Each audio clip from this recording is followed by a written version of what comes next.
कहानी। किसान का जीवन भारत की आत्मा है। वह सूरज की पहली किरण के साथ जागता है और धरती को सोने के समान उपजाऊ बनाने के लिए अपनी मेहनत का हर कतरा बहा देता है। ये कहानी एक ऐसे किसान रामलाल की है जो न केवल अपने परिवार के लिए बल्कि पूरे गांव के लिए प्रेरणा बन गया।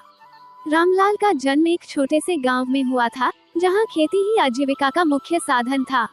उसके पिता भी किसान थे और उन्होंने रामलाल को सिखाया कि खेती केवल भोजन पैदा करने का काम नहीं है, बल्कि यह धरती से जुड़ने और जीवन के मूल तत्वों को समझने का माध्यम है। रामलाल जब बच्चा था, तब गांव में अक्सर सूखा पड़ता था। पानी की कमी के कारण फसलें खराब हो जाती थीं और किसानों को उधार लेना पड़ता था। रामलाल ने बचपन में ही अपने पिता की परेशानियों को देखा था।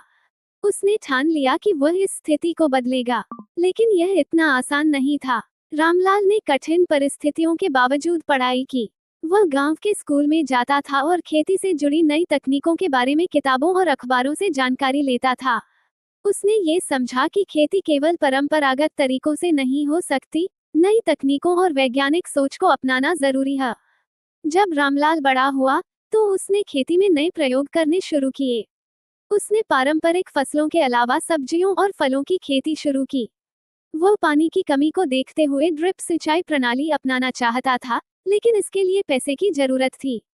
रामलाल ने गांव के सहकारी बैंक से कर्ज लिया और जोखिम उठाया।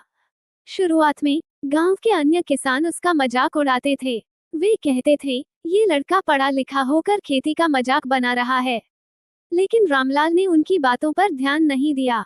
उसने वैज्ञानिक तरीकों से खेती की, जैविक खाद का उपयोग किया और बाजार की मांग को समझते हुए फसलें उगाई। धीरे धीरे रामलाल की मेहनत रंग लाने लगी। उसकी फसलें न केवल अच्छी हुई, बल्कि बाजार में उन्हें अच्छे दाम भी मिले। वह जैविक खेती में विशेषज्ञ बन गया और उसकी पहचान आसपास के गांवों में होने लगी। उसकी सफलता से प्रेरित होकर अन्य किसान भी उसके पास सलाह लेने आने लगे। रामलाल ने अपनी सफलता को अपने तक सीमित नहीं रखा। उसने गांव में एक किसान क्लब बनाया, जहां वह किसानों को नई तकनीकों और बाजार की जानकारी देता था।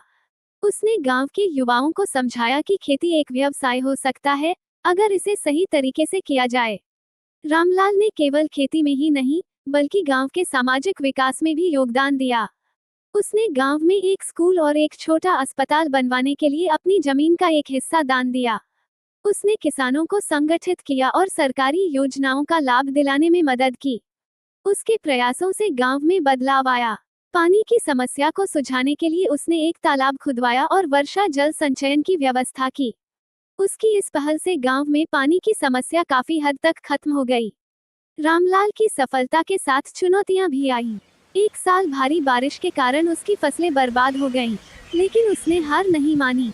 उसने अपने अनुभव से सीखा और बीमा योजना में निवेश किया, ताकि भविष्य में ऐसी आपदाओं से बचा जा सके।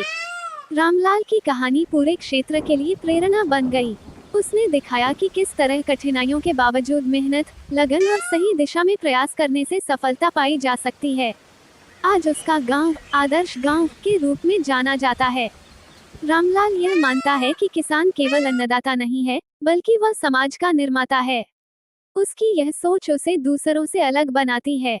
रामलाल की कहानी हर उस किसान के लिए प्रेरणा है, जो परिस्थितियों से हार मान लेता है। ये कहानी हमें सिखाती है कि अगर हम अपने काम को समझदारी और मेहनत से करें, तो कोई भी बाधा हमें रोक नहीं सकती। रामलाल जैसे किसान देश की रीढ़ हैं, जो न केवल भोजन पैदा करते हैं, बल्कि समाज को एक बेहतर दिशा भी देते हैं।